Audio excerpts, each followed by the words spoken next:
तो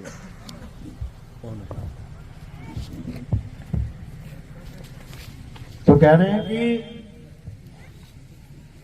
इससे पहले कि ये किराए का मकान छोड़ना पड़े, उससे पहले समझ लो कि करना क्या है। दो ही ऑप्शन है आपके पास, या तो आपको पता हो कि जब शरीर छोड़ना होता है तो करना क्या होता है, या फिर जिसका ये शरीर है वो जबरदस्ती लेके जाएगा। तो तुम्हारे पास केवल दो ऑप्शन है। जैसे एक तैराक है, वो किसी को तैरना सिखा दे, आपने तैरना सीख लिया तैराक से। अब आपके पास हमेशा दो ही ऑप्शन है, हर इंसान के पास दो ऑप्शन है।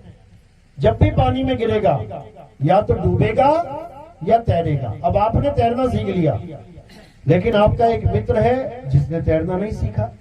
अब दोनों जा रहे हैं, अपना मस्ती में जा रहे हैं दोनों। उन दोनों को नहीं पता क्या होने वाला है, अपना मस्ती में जा रहे हैं। एक पुल के ऊपर चले, लकड़ी का पुल था बेचारा, जर्जर पुराना सा। जैसे पुल के ऊपर दोनों खड़े हुए, वो लकड़ी का फट्टा टूट गया, दोनों गिरे पानी में। पानी बहुत गहरा है। अब जिसको तो तैरना नहीं आता था, वो तो लगा डुबकियां खाने, और जिसने तैरना सीख लिया था उसको पानी डुबा भी नहीं पाया। पानी एक ही है दोनों के लिए, गहराई उतनी है दोनों के लिए, बहाव उतना ही है दोनों के लिए, लेकिन एक डूब रहा है और एक तैर रहा है। कारण क्या है? कारण है ज्ञान।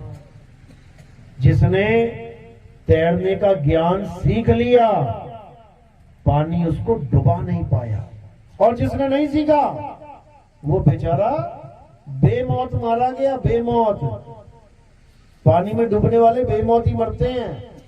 ना तो कोई बीमारी हुई, ना कोई एक्सीडेंट हुआ, ना कोई चोट लगी, बेचारा इसलिए डूब गया, तैरना नहीं आता था।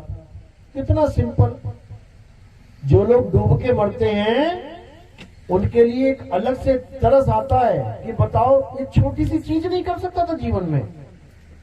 अरे 5-10 दिन किसी तालाब में जाके बच्चों के साथ ही खेलता, तैरना सीख लेता तो कम से कम जान तो बच जाती। इतना पढ़ लिया, इतना लिख लिया, डॉक्टर बन गया, सब कुछ हो गया, लेकिन एक छोटी सी गलती की तैरना नहीं आता, मौत का कारण बन गई। अब हमारे लिए क्या शिक्षा है इसमें कि हम भी अपने दोस्त के साथ चल रहे हैं जिसको तैरना नहीं आता। यानी जो आत्मज्ञान में हैं वो उन लोगों के साथ रह रहे हैं जिनको आत्मज्ञान की एबीसीडी भी नहीं पता। मृत्यु दोनों की आएगी। एक समय ऐसा आएगा मानो हार्ट अटैक आ गया, दोनों को आ गया। तो जब अज्ञानी जीव को अटैक आएगा तब वो तड़पेगा, रोएगा, चीखेगा, चिल्लाएगा, बचाव बचाव करेगा, हॉस्पिटल की तरफ भागेगा। लेकिन जब आत्मज्ञानी को अटैक आएगा तब उसको पता है मैंने क्या करना है। उसके पास एक विधि है जो उसके गुरु ने उसे समझा रखी है कि बेटा जब भी शरीर छूटे तो करना क्या है। अगर वो विधि तुम्हारे पास है तो मृत्यु तुम्हारा कुछ बिगाड़ ही नहीं सकती। क्यों? क्योंकि तुम्हें मृत्यु आ ही नहीं सकती, क्योंकि तुम शरीर हो ही नहीं। कौन हो तुम? आत्मा। जब हम आत्मा हैं तो फिर मृत्यु किस चिड़िया का नाम है भाई? और किसको मारेगी ये? आत्मा को ना तो कोई शस्त्र काट सकता है, ना अग्नि जला सकती है, ना वायु सुखा सकती है, ना जल भिगो सकता है। तो मृत्यु कैसे मारेगी इसे? इसको नहीं मार सकती। किसको मारेगी? शरीर को मारेगी। और किसी का शरीर नहीं बचेगा, किसी का भी नहीं। भगवानों का शरीर नहीं बचा। कृष्ण जी के पैर में क्या लगा था? तीर लगा था। तब उनका शरीर छूटा, शरीर की मृत्यु हो गई। पैर में तीर लगा शरीर के, कृष्ण जी के नहीं लगा। कृष्ण जी शरीर नहीं है कि कोई सोचे कृष्ण जी शरीर है और कृष्ण जी के पैर में तीर लग गया, कृष्ण जी की मृत्यु हो गई। बताओ, भगवान ही मार दिया इन लोगों ने। कि भगवान की मृत्यु कैसे हो? भगवान भी मरता है कभी क्या? वो कभी नहीं मर सकते। और वही नहीं, हम भी कभी नहीं मरे। कबीर साहब समझा रहे हैं, अरे हम ना मरे मरे संसारा, और हमको मिला जियावन हारा। हमें ऐसा ज्ञान मिल गया जिसने हमें सदा सदा के लिए जीवित कर दिया, जिसने हमें ये समझा दिया, ये बता दिया, जिसने हमें ये अनुभव करवा दिया कि हम हैं क्या। और जिस दिन हमें ये अनुभव हो गया, उसी दिन से मौत का तांडव अपने लिए खत्म हो गया। अब कुछ नहीं है, अब केवल इंतजार है मृत्यु का। जब मर्जी आ जाए, आज आ जाए, कल आ जाए, परसों आ जाए, स्वागत है उसका। क्यों? क्योंकि जिसकी जो चीज है वो ले जाएगा। आपने किसी से किराए के लिए गाड़ी ले ली एक दिन के लिए, आप खूब घुमा रहे हो, टहला रहे हो शहर में। अब कल को जब वो आएगा तो क्या करोगे? रोने लग जाओगे, मत ले जाओ, मत ले जाओ, मत ले जाओ। क्या करोगे? किराया दिया है, गाड़ी ली है, समय पूरा हो जाएगा, गाड़ी वापस कर देंगे। बस इतना सा खेल है। लेकिन हम गाड़ी ले तो आए, लेकिन देते नहीं बन रहा है। कहां है वो गाड़ी? कहां है गाड़ी? ये खड़ी है, ये शरीर गाड़ी है तुम्हारी। लेके तो आ गए मां के गर्भ से, लेकिन देते नहीं बन रहा है। देने में हालत खराब हो रही है। क्यों? क्योंकि हमें यही समझ में नहीं आ रहा कि इस गाड़ी के बिना हम जाएंगे कहां। अभी तो गाड़ी में बैठे हैं, समझ में आ रही है बात। हाँ ठीक है, हम जिंदा हैं। शरीर देख देख के एक दूसरे का सोच रहे हैं, हाँ हाँ हम जिंदा हैं।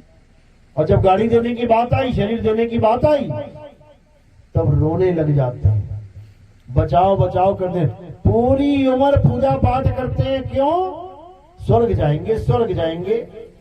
पंडित जी भी कह रहे हैं, बेटा पूजा करो वरना नरक चले जाओगे। हाँ पंडित जी कर रहे हैं पूजा, सारी उम्र पूजा करी स्वर्ग जाने के लिए। लेकिन जब डॉक्टर ने कहा कि तुम्हारी किडनियां फेल हो गई बेटा, थोड़े दिन के मेहमान हो, तब क्या होगा?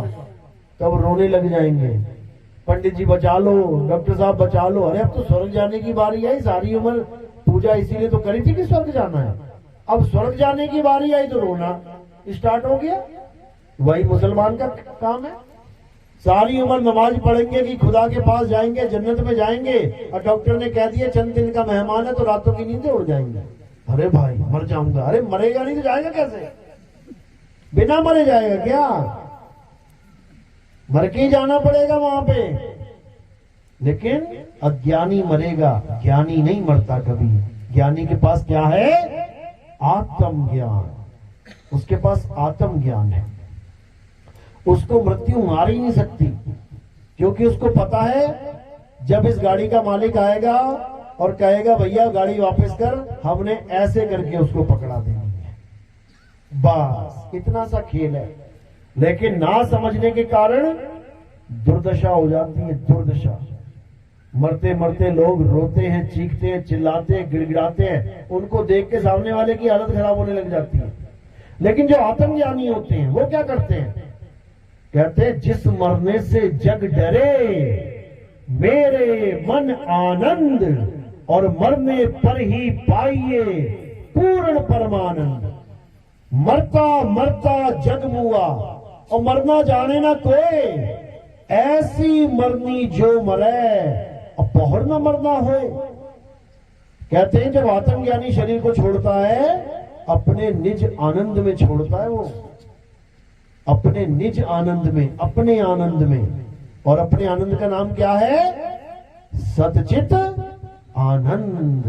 सतचित आनंद का मतलब ये नहीं कि किसी भगवान का नाम है ये कि जयकारे लगा रहे हो वो सच्चिदानंद भगवान की जय। ये कोई भगवान नहीं है भाई, ये भगवान नहीं है। सच्चिदानंद का मतलब क्या होता है? सत चित्त आनंद। जैसे तुम्हें हारमोनियम की आवाज बहुत अच्छी लगती है, तो हारमोनियम क्या है?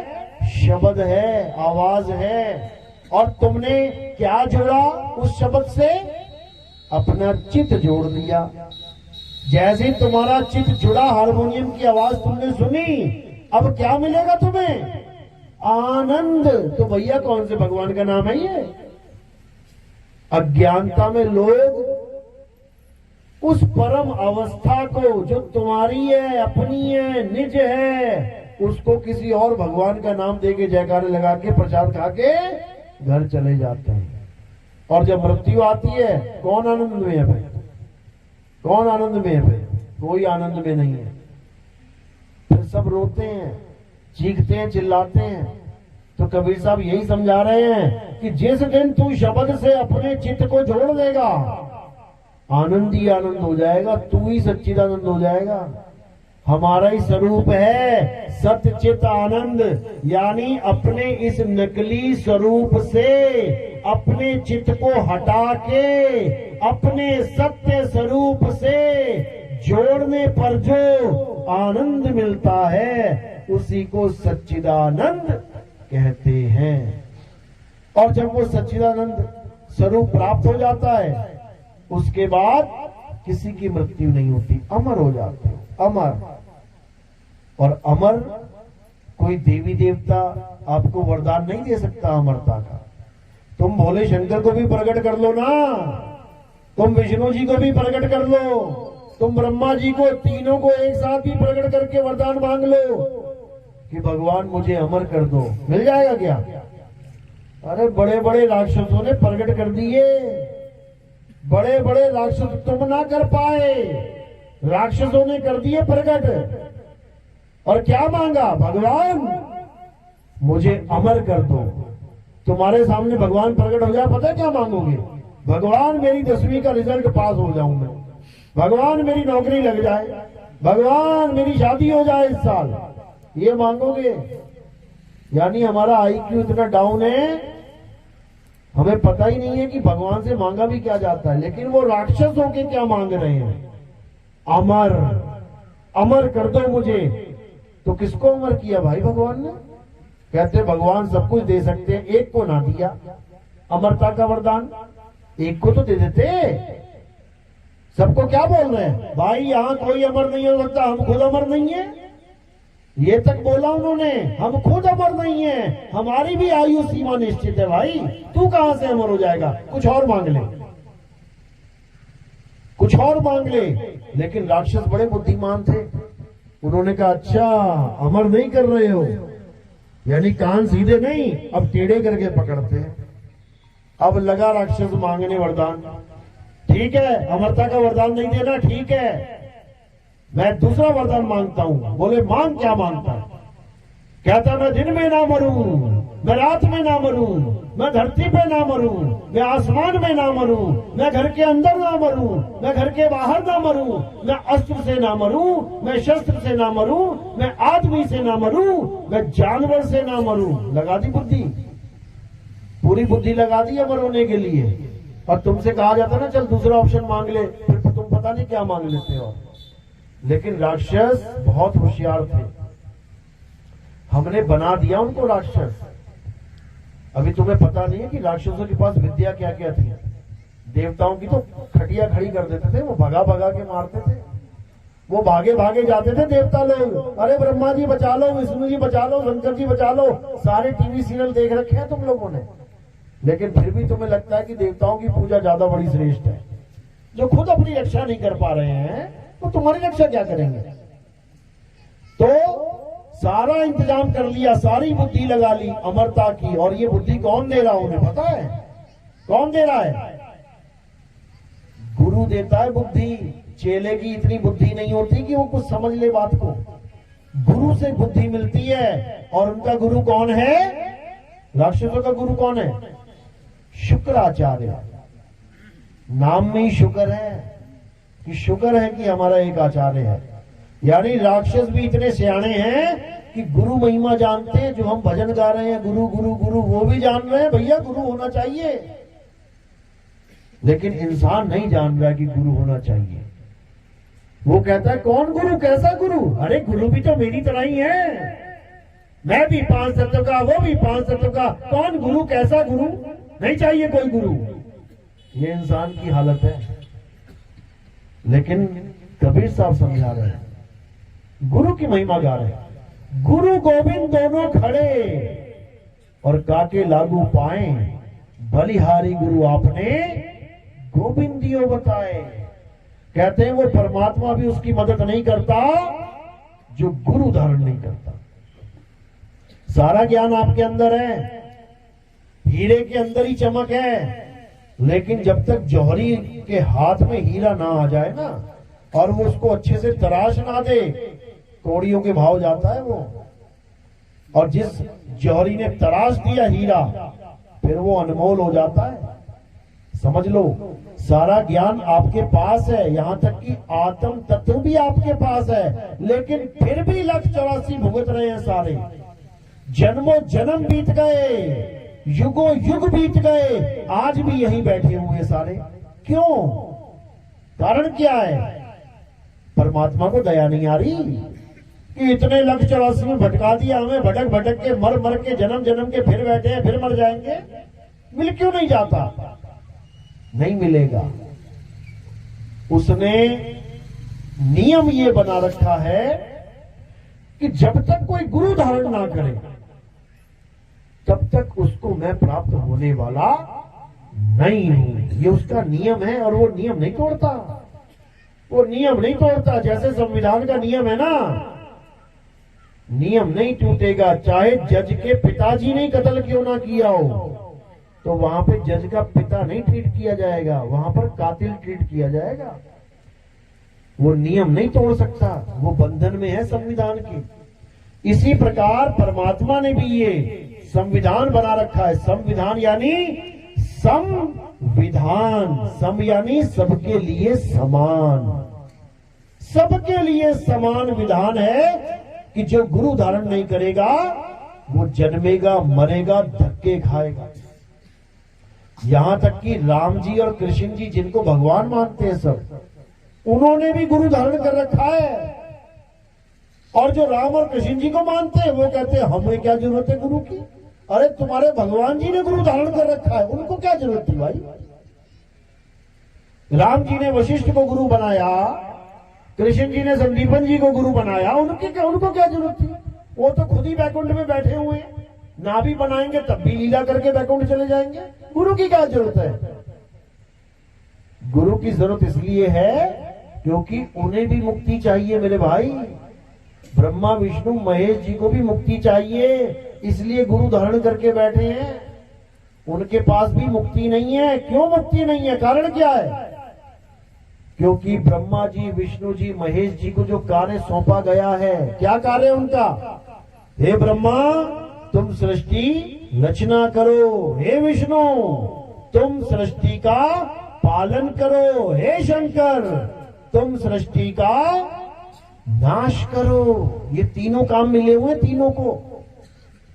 अब इनमें से अगर एक की भी मुक्ति हो जाए, मुक्ति का मतलब होता है काम धाम छोड़ के मुक्त अवस्था में आ जाना, तो सृष्टि चलेगी क्या? चलेगी सृष्टि? ये खत्म हो जाएगी। ब्रह्मा जी पैदा ही ना करें सृष्टि में, बच्चे ही पैदा ना करें, तो कैसे चलेगी भाई? चलो बच्चे पैदा कर दिए ब्रह्मा जी ने, विष्णु जी पालन ना करें, खाने को एक दाना ना मिले, तो क्या होगा? पैदा होते रहेंगे, भूख के मारे मरते रहेंगे। चलो ब्रह्मा और विष्णु जी ने दोनों जी काम कर दिया, पैदा भी कर दिया, पाल भी दिया, वो संगार ही ना हो, तो क्या होगा? भगदड़ मच जाएगी। इसलिए ये तीनों ही कार्य बहुत जरूरी है सृष्टि में। और ये तीनों कार्य को करने वाले कौन हैं? ब्रह्मा जी, विष्णु जी और महेश जी। तो इनकी मुक्ति नहीं हुई है, समझ लो इस बात को। और ना ये किसी को मुक्ति दे सकते हैं, क्योंकि इनका काम ही जन्म मरण करना है। मुक्ति किसको देंगे ये? मुक्ति देने का काम किसका है? केवल एक है जो मुक्ति दे सकता है। वो कौन है? वो है परम पिता परमात्मा। जो सबका पिता है, जिसका कोई और पिता नहीं है, सबका पिता है वो, वही मुक्ति दे सकता है केवल। उसी को संतों की भाषा में शब्द गुरु कहते हैं। शब्द गुरु सुरत धुन चेला, यानी जब हम शब्द गुरु के चेले बन जाएंगे गुरु से ज्ञान प्राप्त करके, तब शब्द गुरु हमारी पूरी जिम्मेदारी ले लेगा, पूरी जिम्मेदारी। यानी अब तुम्हें वो 84 में जाने नहीं देगा, लेकिन कब? जब तुम मर्यादा में रहोगे। तो साहिब क्या समझा रहे हैं? अरे गुरु को सिर पे रखिए और चलिए आज्ञा माही, और कहे कबीर दास को ये 3 लोक भय नहीं। कहते हैं तुमने गुरु धारण कर लिया लेकिन तुम मर्यादा में नहीं चले, झटक कुछ नहीं मिलेगा। धक्के 84 के धक्के मिलेंगे। जैसे तुमने बच्चा तो पैदा कर लिया, सबने किया है, लेकिन बच्चे ने नाक में दम कर दिया बाप के। दुनिया भर का गांजा, दुनिया भर का दारू, चिलम, जुए का अड्डा बना दिया घर को, तो बाप भी देखेगा कि यार कैसा कपूत पैदा कर दिया ये मैंने। तो बाप क्या करेगा फिर? सारी प्रॉपर्टी से बेदखल।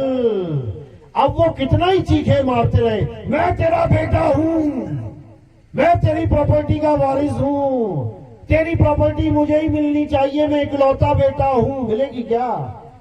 मिलेगी? बस ऐसे ही चीखे मारेंगे अंत समय में कि मैं भी शब्द गुरु का चेला हूं, मेरी भी मुक्ति होगी। बेटा मर्यादा तोड़ी है तूने और जिसने मर्यादा तोड़ दी उसका शब्द गुरु से कोई कनेक्शन नहीं है, नहीं है। समझ लो, सबका बाप है वो, लेकिन उसने जो मर्यादा बनाई है वो तोड़ेंगे तो फिर वो किसी का नहीं है, वो सबसे अलग है। इसलिए साहिब ने कहा, कहे कबीर सुनो भाई साधो, साहिब जैसे को तैसा है। अगर तुम मर्यादा में रहोगे तुम्हारा बाप बन के रहेगा वो, और अगर तुमने घर को जुआ खाना बना दिया, नशेड़ी का अड्डा बना दिया, तो लठ भी है उसके पास, फिर वो भी जानता है कि कैसे ठीक किया जाता है। जो पैदा करना जानता है वो भी ठीक करना भी जानता है। तो इसीलिए गुरु की महिमा है, गुरु धारण करना जरूरी है। कहते हैं बिन गुरु पढ़े जो वेद पुराना, और सार न जाने रहे अज्ञाना। सारी उम्र वेद पुराण गीता भागवत तुम पढ़ पढ़ के तुम कितने ही बड़े ज्ञानी बन जाओ, कहते हैं सार न जाने रहे अज्ञाना, यानी तुम अपना सार नहीं जान पाओगे। सार क्या है? तुम्हारा स्वरूप ही सार है, तुम्हारा सत्य स्वरूप, तुम्हारा आत्म स्वरूप ही सार है। उसी को जानना है। वेद पुराण तो मात्र संकेत हैं। वेद पुराणों को रट के कोई एग्जाम थोड़ी नहीं देना है कि नंबर कम आ गए तो 84 में चला जाऊंगा, कि मुझे सारे श्लोक रटे होने चाहिए तब मेरी मुक्ति होगी। अरे पोथी पढ़ पढ़ जगमुआ, और भयो न पंडित कोई। एक है आखर पीव का, पढ़े सो पंडित होए। केवल एक अक्षर की पढ़ाई है कबीर पंथ में। ये एक अक्षर ही समझ में नहीं आ रहा किसी को। साहिब समझा रहे हैं, इस एक अक्षर को जिसने जान लिया उसकी 101% मुक्ति हो जाएगी। और जो 52 अक्षर पढ़ पढ़ के गुण गुण के सारा समय जीवन बर्बाद करके चले जाते हैं, वो 84 के ढोर हैं, वो 84 में जाएंगे। तो साहिब समझा रहे हैं, 52 अक्षर जोरे आन, सक्या न अक्षर एक पहचान। बस एक अक्षर की बात है, ये सारा संसार एक हो जाएगा अगर उस एक अक्षर को जान ले। हिंदू जान ले, मुसलमान जान ले, सिख जान ले, ईसाई जान ले, सारे एक हो जाएंगे। अलग क्यों हो गए? इन्हीं अक्षरों की वजह से। हिंदू को कौन सा अक्षर प्यारा है? राम,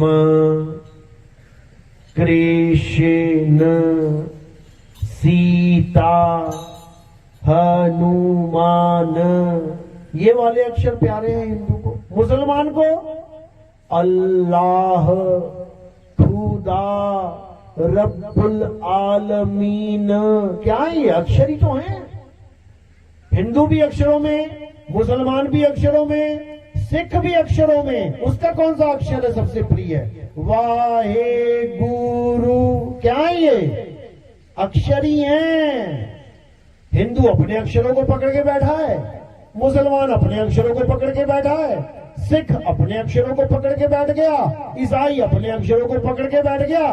पकड़ सबने ही अक्षर रखे हैं, लेकिन ये अक्षर एक दूसरे से अलग करने वाले हैं। क्यों?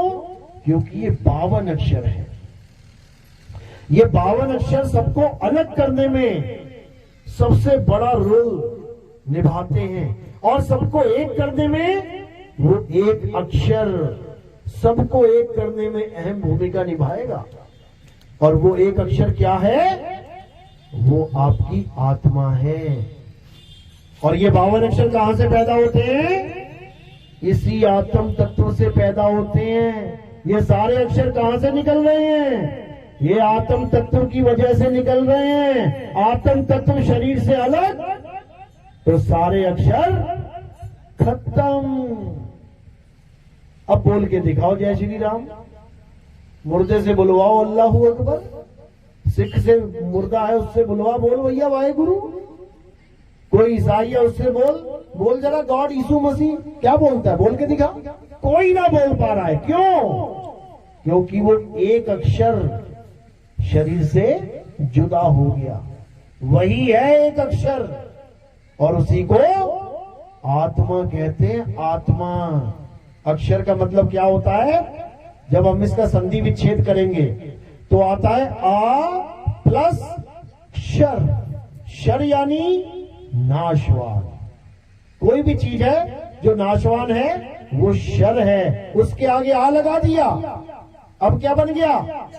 अक्षर यानी अविनाशी। तो कौन है अविनाशी?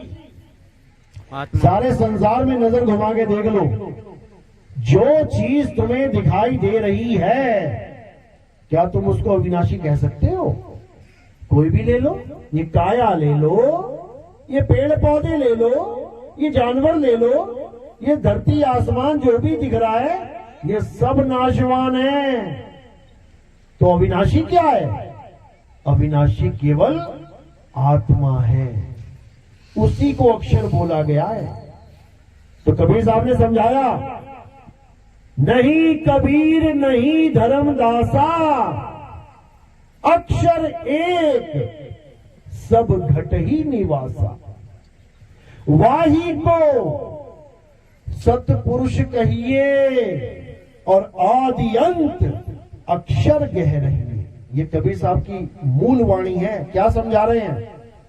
कह रहे नहीं कबीर नहीं धर्मदासा, यानी जो हमें शरीर दिखाई दे रहे हैं ये वो असली चीज नहीं है।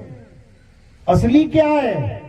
नहीं कबीर नहीं धर्मदासा, अक्षर एक सब घट ही निवासा। सब घटों में जो विराजमान आत्म तत्व है वही है असली अक्षर। उसी को जानना है। कोई हिंदू है, हिंदू होके जान ले। कोई मुसलमान है, मुसलमान होके जान ले। कोई सिख है, ईसाई है, तो सिख ईसाई होके जान ले। जानना किसे है? अपनी आत्मा को जानना है। जैसे प्यास लगी हिंदू को, प्यास लगी मुसलमान को, प्यास लगी सिख को, प्यास लगी ईसाई को। अरे प्यास लगी जो किसी धर्म का भी नहीं है, तो क्या पिएंगे? वो एक ही चीज पिएंगे, और वो है पानी। अब उस पानी के नाम बहुत सारे रख लिए।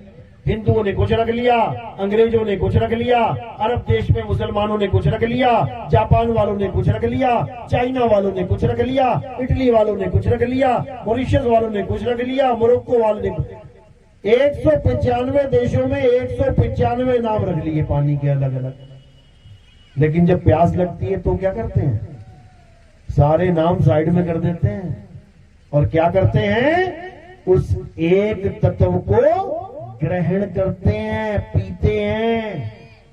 ऐसा नहीं है कि हिंदू को प्यास लगी तो जपेगा पानी पानी पानी पानी पानी, और अंग्रेज को प्यास लगी तो कहेगा वाटर वाटर वाटर वाटर। ऐसा नहीं है।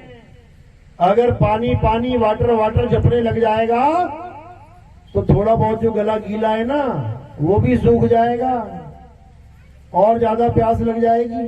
पानी पानी बोल के और प्यासा मरेगा। तो क्या करना है?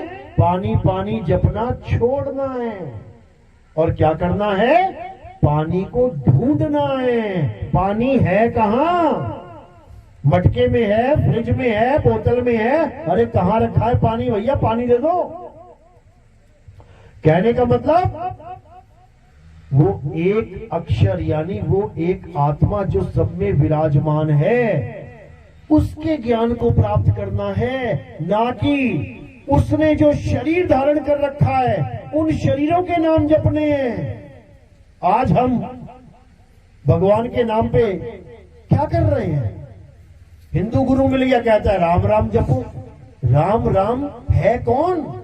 शरीर। शरीर को राम समझ लिया है। अरे शरीर को चला कौन रहा है? आपके शरीर को कौन चला रहा है? आत्मा। हमारे शरीर को कौन चला रहा है? आत्मा। राम जी के शरीर को कौन चला रहा है? आत्मा। कृष्ण जी के शरीर को कौन चला रहा है? आत्मा। अर्जुन के, भीष्म पितामह के, नकुल के, सहदेव के, सीता के, राधा के, सबके शरीरों को कौन चला रहा है? आत्मा। अब हम आत्मा का तो ज्ञान प्राप्त ना करें, लेकिन आत्मा की वजह से जो शरीर चल रहा है उस शरीर के नाम जपने लग जाएं तो कौन ज्ञानी कहेगा हमें? आपके पास भी आत्मा, मेरे पास भी आत्मा। मैं अगर आपको आपका आत्म ज्ञान दूं, समझ में आता है कि मैंने आपको आत्म ज्ञान दिया, लेकिन मैं अपने शरीर का नाम जपवाने लग जाऊं, जपो नितिन नितिन नितिन नितिन सुबह शाम, तो ये कोई ज्ञान नहीं है भाई। आत्मा ने कई शरीर धारण किए और कई शरीर छोड़ दिए। किस किस का नाम जपोगे? किसके नाम जपोगे? पहला अवतार विष्णु जी का कौन था? मछली अवतार था, मत्स्य अवतार कहते हैं जिसे। तो उस आत्मा ने मछली का शरीर धारण कर लिया, छोड़ दिया, धारण किया, छोड़ दिया। अब दूसरा अवतार वो कौन सा है? कछुए का अवतार है, कुर्म अवतार। जो समुद्र मंथन हुआ था ना, तो उसी कछुए के पीठ के ऊपर पहाड़ रखा गया था। विष्णु जी का दूसरा अवतार है वो। यानी आत्मा ने इस बार मछली का ना पकड़ के कछुए का शरीर धारण कर लिया, धारण किया, छोड़ दिया। अब तीसरा अवतार वो कौन था? वराह अवतार। जंगली सुअर का अवतार धारण किया, जिसके आगे 2 दांत लगे होते हैं। उन दांतों के ऊपर क्या रखा? पृथ्वी रखी, और पृथ्वी को बचा के लेके आए। तो उस आत्मा ने अब कौन सा शरीर पकड़ा? वराह का शरीर पकड़ा, छोड़ दिया। अब उसके बाद उसी आत्मा ने नरसिंह का शरीर पकड़ लिया। आधा आदमी आधा जानवर, शरीर पकड़ा, छोड़ दिया। यानी 4 अवतार ऐसे हो गए जो शरीर धारण किया, छोड़ दिया। तुमने एक बार भी नाम नहीं जपा उसका। बता दो किसी ने जपा हो? उसके बाद फिर वामन अवतार धारण किया। उसके बाद फिर परशुराम अवतार धारण किया। एक बार भी तुमने नाम ना जपा होगा। वामन वामन वामन वामन, परशुराम परशुराम परशुराम, एक बार भी नहीं जपा होगा। लेकिन उसके बाद जब राम जी का अवतार धारण किया और कृष्ण जी का अवतार धारण किया, तो तुमने क्या किया? तुमने उसको पकड़ लिया, चिपक गए जाके।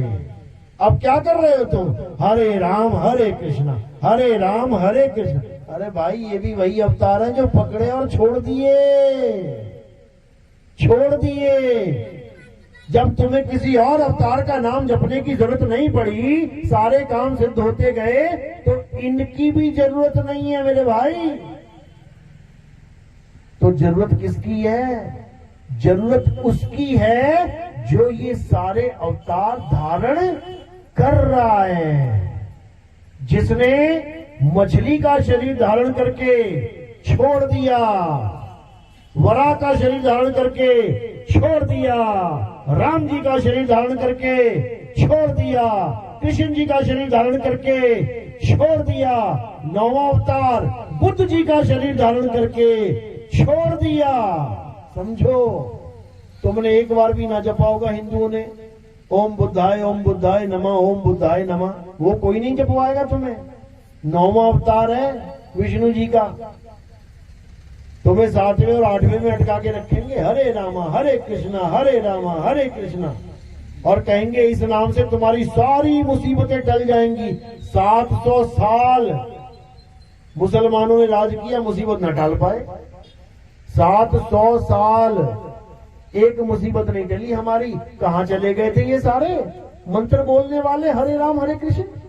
उसके बाद अंग्रेज आ गए, 200 साल अंग्रेजों ने हमारी हालत खराब कर दी। कहां चले गए थे ये मंत्र जो अब आजादी के बाद तुम कहते हो कि ये मंत्र जप लो, कोई तुम्हारा बाल नहीं बांका कर सकता। 900 साल धक्के खाए हैं हमने।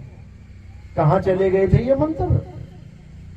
और अगर फिर कोई आ गया तुम्हारे ऊपर राज करने वाला, फिर जप के देख लेना एक बार, शायद बला टल जाएगा, लग जाएगा पता।